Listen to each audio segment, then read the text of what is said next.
Hello and welcome, apprentices. I am the Wizard of Winterhold, a laughing tombstone. Welcome to part 2 of a 3-part series. If, for any reason, you're watching this before you've seen part 1, then here's a card. I'm working under the assumption that you've already seen the first part of the series and survived magic now. My rules haven't changed and my source is still the wiki in the description. The second part is going to cover melee defenses. I'm only going to explain what they do and how they stack. Alteration magic, magic absorption, and how I got a set of mixed armor working will need to wait for the final part of the series. For now, we're looking at everything we need to survive melee damage. This is arguably more important to gameplay than your magic resistance. Starting with the quest, Unfathomable Depths. To the best of my knowledge, this is the only quest that actually grants a perk that boosts armor rating. We need to go to Riften once we reach level 14. Once we're here, we don't even need to enter the city. We can swim to the fishery where we can find an Argonian walking around with a lexicon and some regrets. Talk to her and she'll ask you to take the lexicon back to Avanchenzel, the ruins she took it from. Here we're chasing red ghosts, one of which is the one who gave us the quest, from Deepest Fathoms. I think we're observing history from the eyes of the lexicon we have. No matter what, returning this magic red box is our objective. The place is full of automatons, mostly spiders and spheres, but be warned, there is a centurion guarding the pedestal you need to return the lexicon to. You don't have to fight it if you don't want to. My first time here, I just put the thing on the pedestal and ran away. However, this isn't my first time here. I figured out the trick to taking these things down is to stay literally by their side. They don't seem to have any method of doing damage if you adamantly refuse to stop turning with them. Don't get in front of them, and don't get behind them. Once it's down, you're free to return the lexicon and acquire the ancient knowledge within. We need to talk about what the perk does because it's glitched. It claims that it'll buff dwarven armor and help you learn smithing faster. For me, it buffs any armor that is not dwarven, as you can see with my wolf armor here. The unofficial patch also fixes this bug, making it do what it says it does. I got this perk early, so be aware that I have a 25% increase in my armor from ancient knowledge and an extra 50 points coming from the Lordstone. For now, let's get into our main defense, our armor rating. At 0, you have no armor, you will take the full amount of oncoming physical damage. And if you aren't wearing any armor like that, then your max armor rating is going to be 667. Skyrim seems to follow the logic that the more armor you're wearing, the less each piece needs to actually do to be effective. Each piece of armor has a hidden 25-point armor rating that goes with it. You will never see this armor rating, and the game will never tell you about it. That hidden armor rating is the reason our armor rating cap is on a sliding scale. Here is the scale visually represented. I've already said 667 is the maximum that your armor rating cap will ever be. Each piece of armor will reduce your cap by 25 points because of the hidden armor rating they have. There are 5 pieces of armor in a full suit: the boots, armor, gloves, helmet, and shield. If you have all 5 equipped, your armor rating is at 542. Armor is the only defense you have that stops at 80% protection. You may remember I asked a question in the first video Sir Smash appeared in. Is Ebony really an upgrade? I want to answer that question now. This is Sir Smash wearing a full suit of normal iron armor. 328 out of 567 may leave a lot to be desired, but that isn't my point. I have 328 armor rating in unimproved iron. Not bad for what it is. Here's Ebony, 535 out of 567. Ebony is not, and has never been an upgrade because of the thousands of points of armor rating you can get out of it. That speaks volumes about the raw power of crafting. This is a normal suit of Ebony. No workbench used, no crafting needed. Oak flesh could get us past the armor rating cap like this, or I could just put on a shield. 623 out of 542, we're there. Do we see the upgrade? Iron cannot do what Ebony just did. Here's Dragonplate armor just for a comparison, 562 out of 567. I also want to compare this to light armor. Sir Smash didn't actually get his light armor to the 100 skill point cap, so I'm going to use the console to cheat my way to max light armor and max marksman so I have the perks that I need. I'm also going to refuse to save. I don't like keeping cheated save files. The footage may exist, but the save game is gone. Now that we have what we need for a fair comparison, here's a suit of Dragon Scale. I've cheated in some Agile Defender perks, so I have all 5, custom fit and matching set. These are effectively the same conditions that the Dragonplate was under. The only difference is that my armor rating is at 453 out of 567. That is a 109 point difference between light and heavy dragon armor. This gap shrinks a bit if you use a shield. 533 out of 542 is very much viable if you use your shield well. If you're really worried, you can break out Oak Flesh and get past the armor rating cap. That's how dramatic the difference is. Also, if you're curious, my flesh spells don't have the power to cover 109 points of an armor gap. Ebony Flesh is worth 100 points of armor rating. I wasn't expecting that much of a power gap when I started that test, and honestly, wasn't expecting more than 100 points of a defensive gap. Dual casting lengthens how long alteration spells last, so I really do mean it when I say that Ebony Flesh is worth 100 points if you're in armor. I know that might not sound like a whole lot, so let me show you something special. Here's Sir Smash with 516 points in his armor rating. This setup is for the next video. It's what I need to absorb magic. What's the point of having a pair of gloves that have more than 200 points in their armor rating? Or the point of having a Dragon Priest mask that does the same? Here's Sir Smash in a set that I'm probably the first to seriously use. With the Dragon Priest mask have Norak and my wolf gauntlets. I'm also wearing Mirak's boots and robes. The robes are clothing and the boots are light armor, so my armor rating is at 516. I can't improve Mirak's boots, so the gloves and mask are carrying very nearly all of the weight here. I know it looks like I'm not at the armor rating cap, so let me show you my opening move. That was Ebony Flesh. Here's my armor rating through the console again. It may be a little hard to see, but that says I'm at 616 out of 592. I'm at the defensive limit during combat, and I have enough defense that archers won't one-shot me if my flesh spell isn't up. This is viable. I won the game of highest number we were playing as soon as I got over the armor rating cap. With all that said, let's revisit the yardstick I was using in the last video.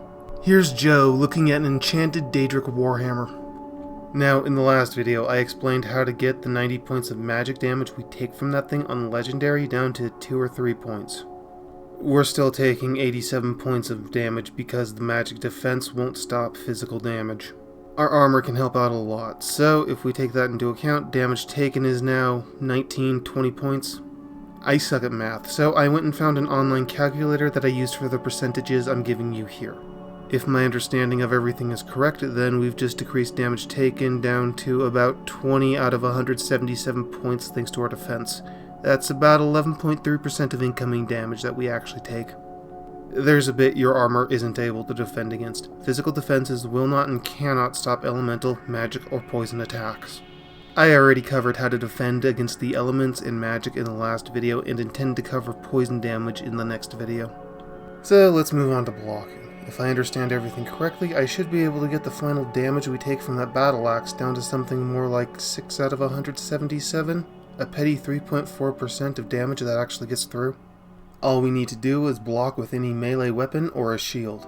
Bows cannot block, but any other physical weapon, including bound weapons and daggers, can. Blocking with a weapon is viable. It's what I was doing with Sir Smash for most of my playthrough. Blocking is usually attached to your left hand, and bashing is usually attached to your right. Bows are an exception, not the rule. Use of the block and block perks is a missing half of using your melee weapon. Perks in your weapon are great, but if you can't block with it, then you probably aren't using your full potential. Shields and blocking in general qualify as a different defense from your normal armor. Yes, they can have an armor rating, but that isn't what I'm talking about. Skyrim uses your armor rating and your block skill independently during damage calculations. In other words, Skyrim will stack your armor rating and the defense your block skill provides.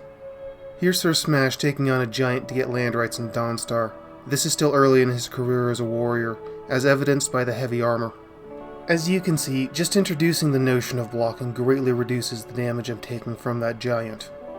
Armor rating has nothing to do with my freaking battle axe. Blocking can reach 85% physical damage reduction. Remember that armor stops at 80%. Weapons use a different damage formula when compared to shields. That doesn't make them not worth using. It means you need more perks, enchantments, and potions to get to the 85% physical cap that blocking can provide. When you block, it's vital to understand what that actually means. If you don't, blocking might seem to just randomly fail on you. When you raise your defense, you need to make sure that the thing you're blocking with actually absorbs the blow. If you're in the middle of any form of bash or swinging your weapon, then you are not blocking. If an enemy gets a swing in while you're like that, then your armor will be the only thing taken into the final damage calculation. this is also the reason you need real armor. Even the best shield can't protect you all the time. So, how much can blocking defend against? Well, let's go back to the Daedric Warhammer we were looking at before. The physical damage went from being a fearsome 87 damage on Legendary to a mere 3. The magic has gone from doing a scary 90 points of damage every swing to a petty 3. That's 6 points that you're going to take with full magic, elemental, and physical defense.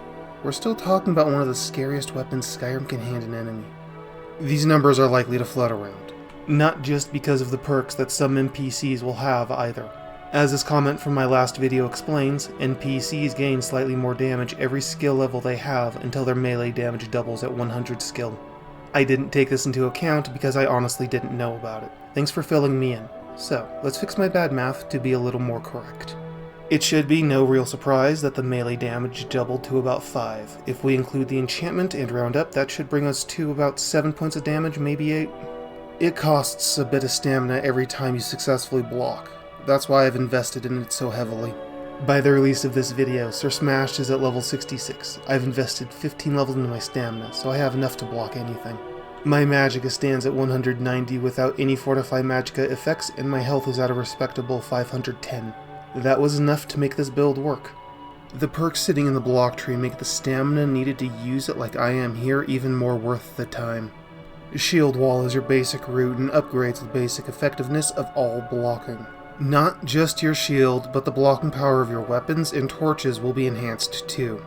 Anything that can block can bash, and if it can bash, it can probably power bash. Bows are an exception, not the rule.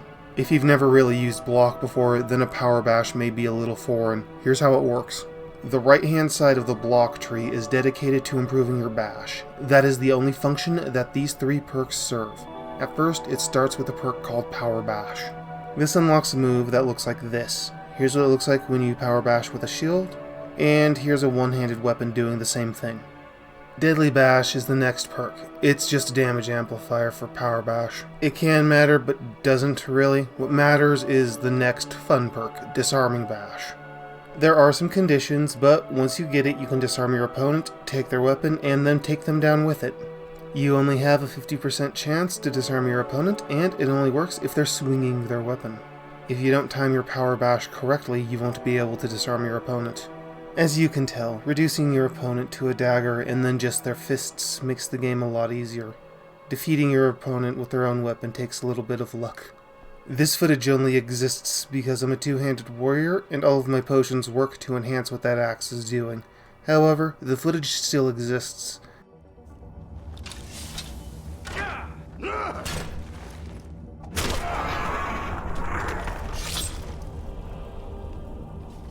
The left-hand side of Skyrim's block tree is more dedicated to the use of your shield and how quickly you move with it. This is a bit of a mixed bag, so let's start from the bottom and work our way up, starting with Deflect Arrows. This perk does what the description says it does. Arrows that hit your shield will do no damage. That sounds good, but it has several problems that hinder how useful it is. Deflect Arrows will only ever deflect the arrows that hit your shield. Arrows that hit you in the head or the leg didn't land on the shield and won't be deflected even if your enemy is standing right in front of you. It should come as no surprise then that any archer to your side or behind you will completely ignore deflect arrows like it doesn't exist. Even though there are some serious problems with deflect arrows, it's still worth getting as more of a stepping stone to the elemental protection perk. Blood-starved vampires and Nords can use their natural frost resistance to stack with this and get to the cap for that element with a shield. Dunmer have a fire resistance that stacks with elemental protection, and no race starts with shock protection. Remember that elemental protection is not a substitute for real magic defense. There are still monsters that use non-elemental magic. Nothing in Apocrypha will care about your fancy elemental protection. However, they will notice a block runner. That's all it does, but that also means so much. I'm only running at normal speed, but I'm still running instead of crawling. This works with anything that blocks, and it really is that simple. Once you have either Block Runner or Disarming Bash, you can get Shield Charge. Shield Charge is worth using a shield. Here's what it lets you do. I can't get enough of that sound effect. You have to use a shield if you want to sprint while blocking, and it comically bounces bandits off your shield. It's worth it. The last block perk to entertain is in the middle of the tree. quick reflexes is a very rare way to slow time in Skyrim. You move faster while time is slowed, so you can start to easily avoid or interrupt enemy attacks. I've never questioned this one, it's worth the point to slow time. With all of that out of the way, let's start getting into why you might want to dedicate to either heavy or light armor. We have a small selection of perks we can use to enhance what our armor does for us. Since we already went over our armor rating, I'll keep what I have to say about the armor rating perks short. Juggernaut and Agile Defender are base perks for heavy or light armor respectively. They affect every piece of armor from that weight group, so they're almost always worth getting if you're using the armor.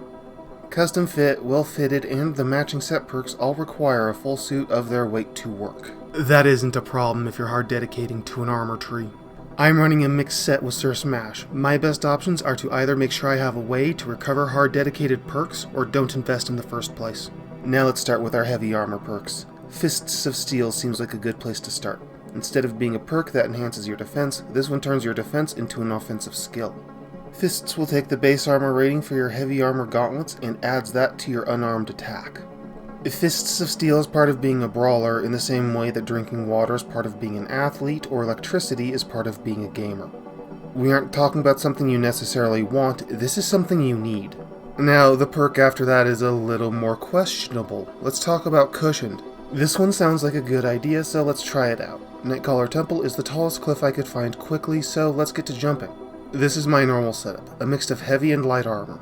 I'll cover how to get a mixed set working in the next video. For now, let's jump, and I made it. Let's reload and try again. Okay, perfect. We now have a benchmark for how far we can jump down. Let's do this again in Ebony. Now, I didn't actually have Cushioned, so I used the console to cheat it onto Sir Smash. Now that I have what I need to do the test, I can get the footage and then delete the cheated save later. Here's what the first jump looks like in Ebony.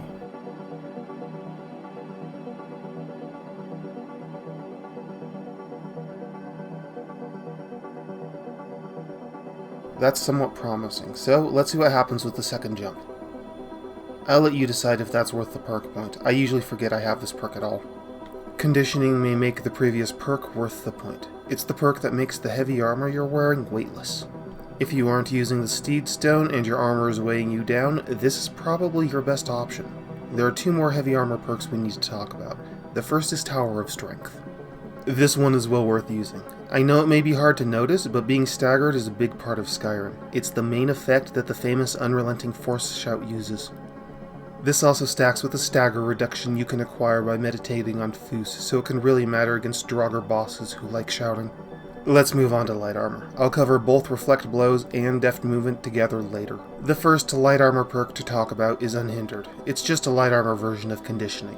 I understand Conditioning a bit. Heavy armor is heavy. Unhindered makes less sense to me. If your light armor is the reason you can't run, then you're probably just carrying around too much stuff. Investing in stamina should put you in a better position. Now, there is a light armor perk that's well worth the point. Windwalker is a 50% stamina regeneration buff. Look at how Sir Smash is doing. I have not and do not intend to abandon Vampire's Valor potions. Sir Smash has used those since the day he could grow them. I'm always using Regenerate Stamina because that's how I start battle. And lastly, we have the two 100 skill perks, Reflect Blows and Deft Movement. Please remember that Sir Smash did not legitimately get to 100 light armor. The footage of him in full dragon scale was acquired by cheating the relevant skills in through the console. Deft Movement gives you a 10% chance to avoid all incoming damage, and Reflect Blows will give you a 10% chance to reflect the damage you take back on your attacker. Both of these sound like they should be excellent additions to any build, but there's a problem. Deft Movement only avoids damage from one hit. That could come from a mud crab, it could come from a dragon. You don't have any control over when it happens. Reflect Blows has a similar issue in that it only reflects the damage that you take. The damage I just taught you how to very heavily resist. You will probably get a lot more damage output if you put that same perk into Barbarian or Armsman. That's the end of this video, but not the series. For the next video, I intend to cover the Mammoth in the Room. How did I get a set of mixed armor to work on Legendary? I'll also go into a proper replacement for both your magic and elemental defenses, as well as covering alteration magic. If you would like to help support the channel, or just look up my alchemy guide, then please check out the Substack in the About section of my description.